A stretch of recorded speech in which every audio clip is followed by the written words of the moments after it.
Hello guys, আজকে আমি চলে আসলাম ঢাকা এলিফ্যান্ট রোড মাল্টিপ্লাজা মার্কেটে। এই মার্কেটে কম্পিউটার সংক্রান্ত সব কিছু পাওয়া যায়।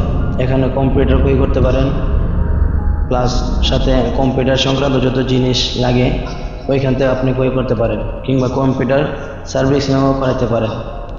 অবশ্যই যারা কম্পিউটার ক্রয় করতে চান অথবা সার্ভিসিং করতে চান এই মার্কেটে চলে আসুন। আর হ্যাঁ, অবশ্যই যারা আমার চ্যানেলে নতুন, লাইক কমেন্ট সাবস্ক্রাইব করে পাশে থাকুন।